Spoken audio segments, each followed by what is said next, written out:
তায়েবের ময়দানে আল্লাহ রাসূল সাল্লাল্লাহু আলাইহি সাল্লাম বহুত কান্না করছে।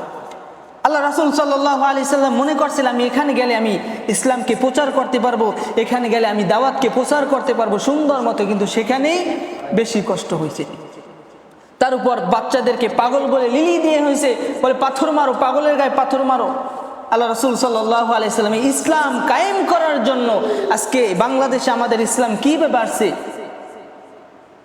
আজকে আল্লাহর ওলিরা তারা এই বাংলাদেশ পর্যন্ত নিয়ে আসছে, ইসলামের দাওয়াত নিয়ে আসছে, এমনি এমনি কিন্তু আসে নাই। আল্লাহ রাসূল সাল্লাল্লাহু আলাইহি সাল্লাম তার দান্দাত মুবারক শহীদ করছে, মাথার ভিতর রড ঢুকছে, গায়ে থেকে রক্ত ঝরছে, সেইভাবে ইসলামটা আসছে।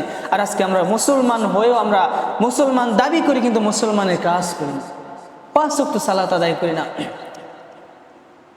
এই জন্য বাচ্চা সেকেন্দার 3টা পুতুর আগে 3টা আবদার করছে, বলছে আমি মৃত্যুবরণ করার পর আমার 3টা আবদার তোমরা পূরণ করবা। 1 নাম্বার হলো আমি যদি মারা যাই আমার সকল সম্পদগুলো মাটিতে বিছিয়ে রাখবা, আমার সকল সম্পদগুলো মাটিতে বিছিয়ে রাখবা। কির জন্য বিছিয়ে রাখবা?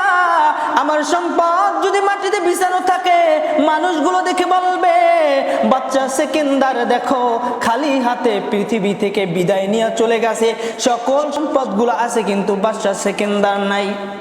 2 নাম্বার আবদার হলো আমি মারা যাওয়ার পর আমার লাশটাকে যারা চিকিৎসা করে হাকিমদের ডেকে তাদের কাঁধে দিয়ে আমার লাশখানাকে তোমরা সওয়ার করবা। কেননা হাকিমরা জানি বুঝতে পারে যতই ওষুধ খাই না কেন, যতই কবিরাজি করি না কেন, কিন্তু মৃত্যুর কোনো ওষুধ নাই। আমি বাদশার মতো সকলেই অন্ধকার খবরে চলে যাইতে হবে। 3 নাম্বার তার আবদার হলো আমি যদি মারা যাই আমাকে যখন কবরের দিকে নিয়ে যাবা ওই কাফনের কাপড় থেকে আমার 2টা হাত বাহির করে রাখবা।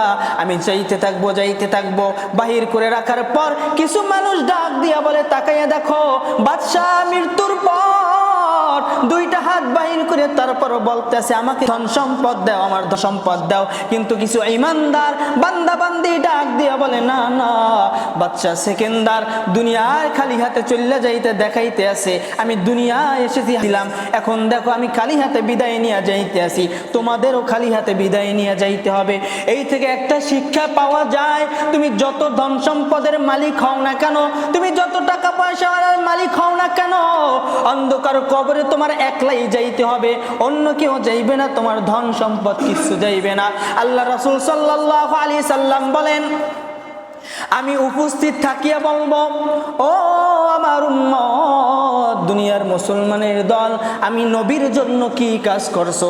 এদিকে কবর বলতে আসে বা যখন সওয়াল করতে আসবে, যখন আপনাকে ওই অন্ধকার কবরে রাখা হবে কবর ডাক দিয়া বলবে ও বান্দা বান্দি তোর এখনো সুযোগ আছে, এখনো তুই ভালো আছো। যদি তোকে প্রশ্ন করা হয়, যদি প্রশ্নের উত্তর যদি না দিতে পারো, যখন নবীও চলে যাবে ফেরেশতারাও চলে যাবে, আমি কবর এমন ভাবে চাপ দিব তুই সহ্য করার মতো তোর ক্ষমতা থাকবে না।